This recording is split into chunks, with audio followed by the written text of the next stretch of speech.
but black. Fuck around and put motherfuckers' heads in the bag like I was slack. Cause these stupid motherfuckers really don't get the message. This the best little wrestling podcast in Texas. Motherfuckers, check them off like a wish list. Welcome to the best little wrestling podcast in Texas, and this is our September 17th edition of the Smackdown Sessions.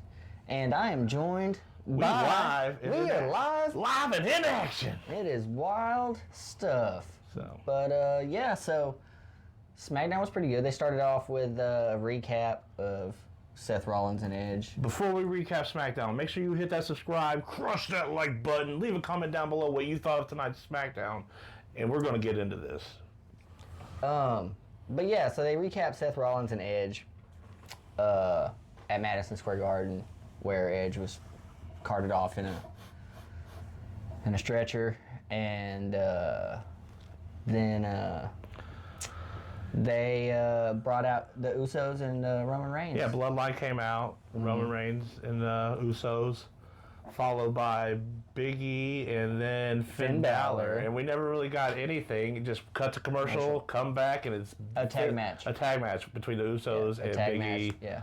And all that was made on the fly. Mm-hmm. Yeah, that was pretty interesting. I didn't really get that so much. I don't know. Well, I don't understand why Big E. I mean, Big E's on SmackDown. He came over to Raw to get the championship. Wouldn't he just stay on Raw?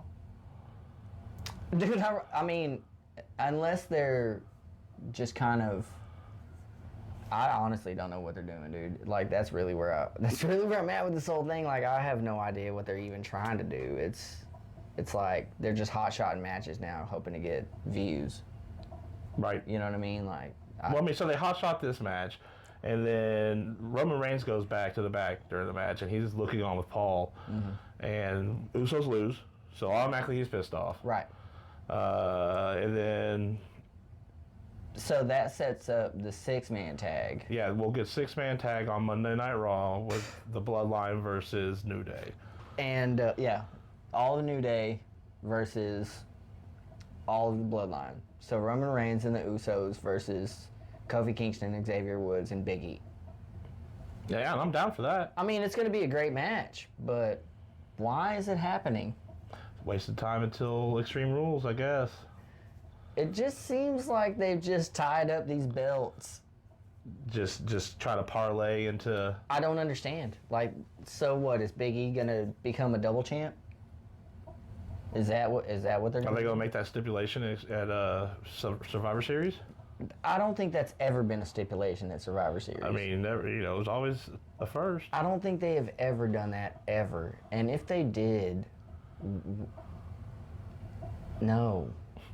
It would just be Roman Reigns winning it. Hear me out. No. What if that happens and we bring the title over to SmackDown with a unified champion just so they can axe Raw?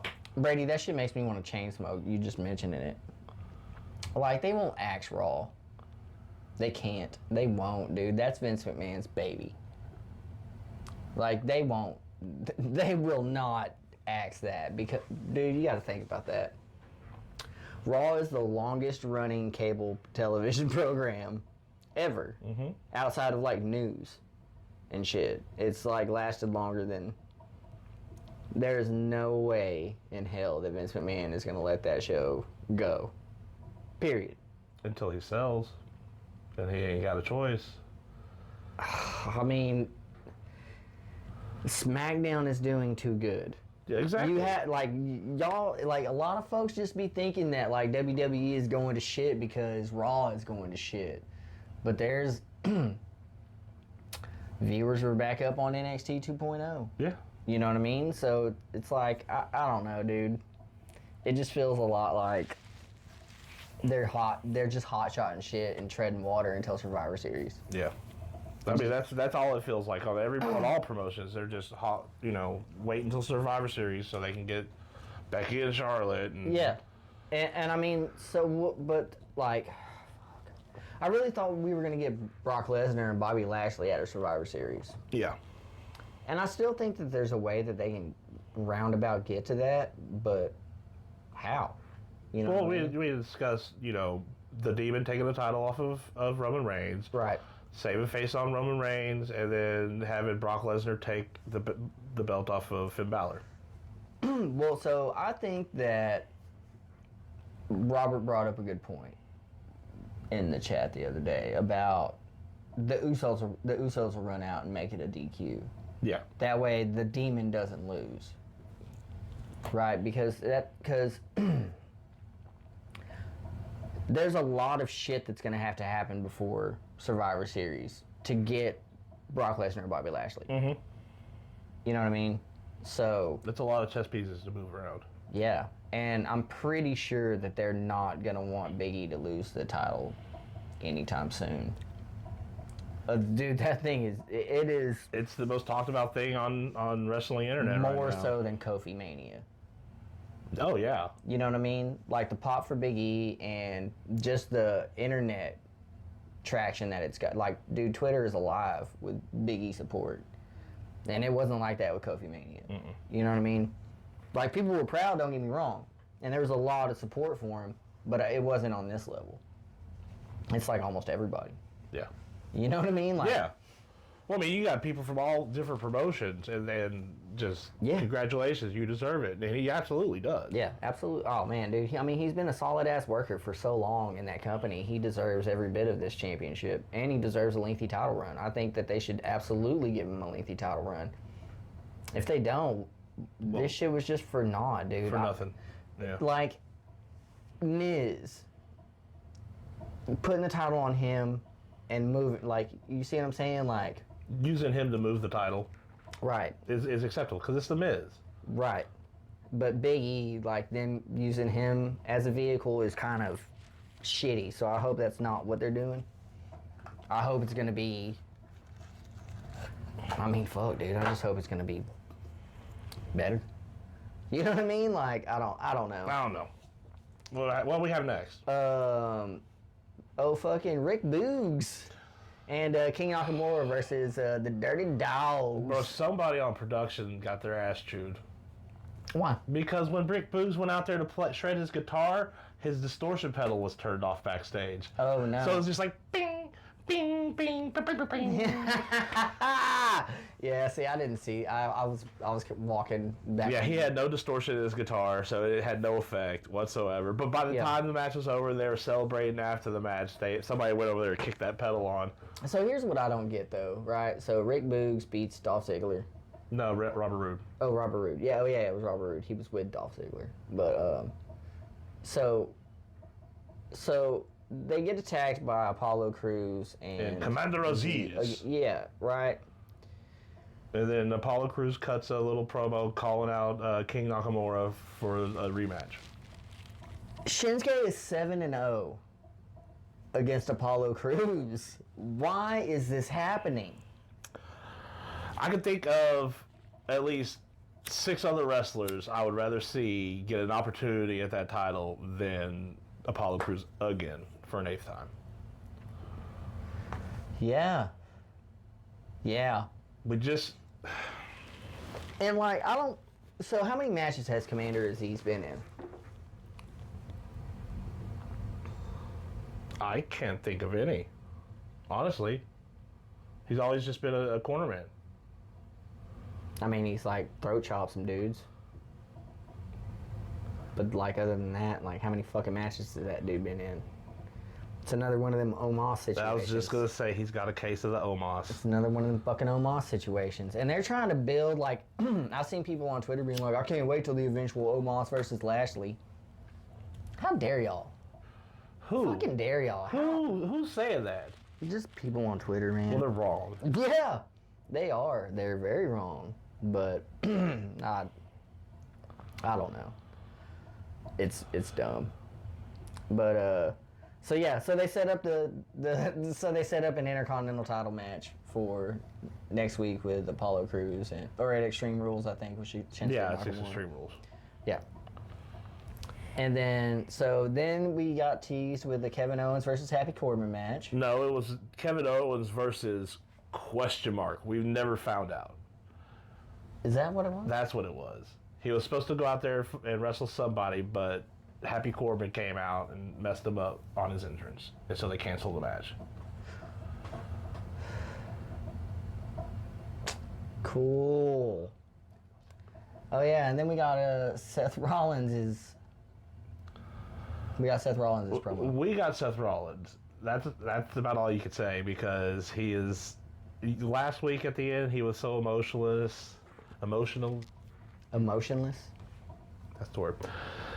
And now he's, I guess, happy that he did all this.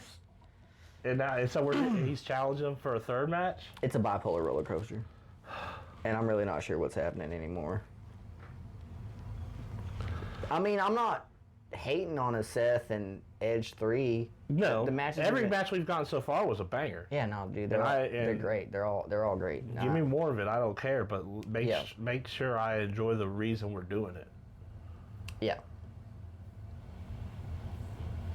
What next? Zelina Vega and Carmella I versus... just didn't want to talk about it, dude. That match lasted 2 minutes and 3 seconds. And all of this just so Liv Morgan can call out Carmella on Extreme Rules. Yeah. That's all it was for. But we get a... Dude, whenever we saw her, oh, my nose! My nose! I was like, Are we really doing another Mandy Rose thing, like a week apart? I swear to God, if next week she comes out with a face shield, I'm done. I'm absolutely done. I can't. I think she's gonna. No, she's not, because later on we got a promo where her nose is fine, and she accepted the match at Extreme Rules. Oh, okay. So, thank goodness that's not the case. And then the Street Profits cut a promo. Because they're in Knoxville, and we were getting the EST homecoming. Mm-hmm. And so they were out there just giving her props. And honestly... Oh, fuck, dude. I watched it. I had a hard time understanding half the things they were saying. Yeah. But they got good energy. Yeah, no, man. I mean, Montez Ford always usually cuts a really good promo, so I don't know. This whole fucking SmackDown felt weird. Yeah. It just didn't feel good. Like, I don't know. Maybe I was just stoked about other shit later on, but whatever. And then Naomi threatens Sonya Deville. Yeah. For not giving her a match. Man, like, really and she killed that promo, but like, put Naomi on TV. What, 2 times SmackDown champion? Yeah, I think so. I believe so. I mean, why is she backstage not doing nothing? Hanging out and catering. Why do I got Liv? I mean, granted, seeing Toni Storm, that was good. She hasn't been around. We got to see her wrestle for the first time in God knows how long. Yeah. But still, you got a 2-time SmackDown Women's Champion sitting in catering doing nothing. That you're not doing shit with. Not doing a fucking thing. I have a feeling that's going to end up between a match between her and Sonya Deville. I think it should. Sonya Deville's been, like, ready to go back for a while now. Yeah, they just had her sticking there with Pierce. Yeah, right. Running co-general manager spot. Yeah, that'd be a good match. I'll be down. Yeah, straight up. Oh, and then we had young Dominic versus Sami Zayn. Yet again, making mistakes. Yeah. Yeah, well, and then Sammy screaming in Ray's face, he's not on my level.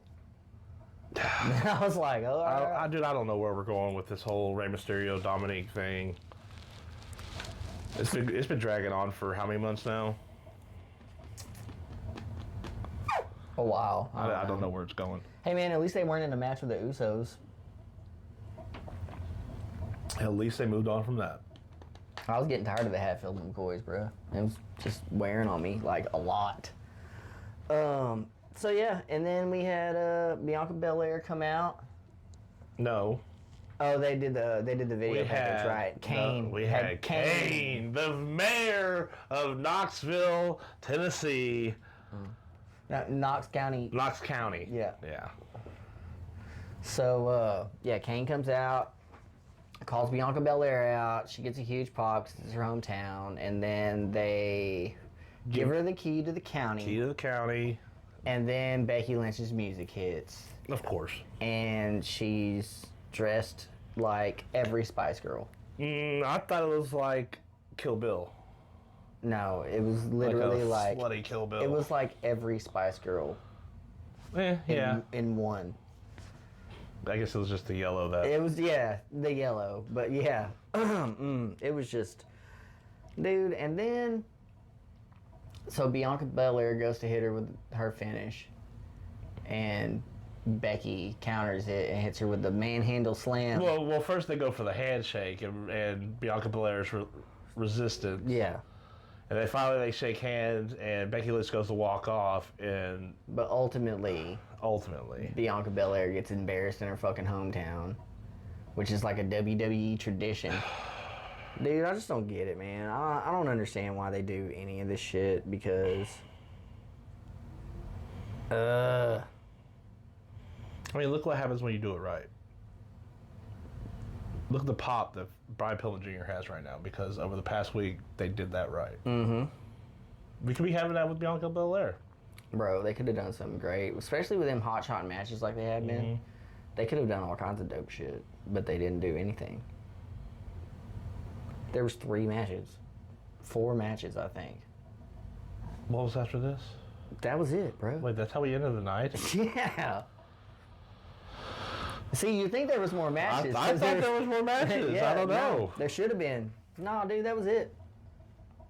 Nah, bro. That's all. That's all she wrote. Dominic and Sammy, Zelina Vega and Carmella, Toni Storm and Liv Morgan, Kevin Owens, never happened, Rick Boogs and Nakamura, and the Usos and shit in the beginning. So 4 matches. But that was a very lackluster SmackDown. Dude, I'm telling you, bro, it felt like Raw. Real bad. Like, halfway through, I was just like, fuck, this feels like shit. I don't even want to watch this goddamn shit. I was already typing in TNT drama to switch over by that point. Yeah. Yeah. But So what'd you think about it? I think it was very lackluster and another episode of Raw.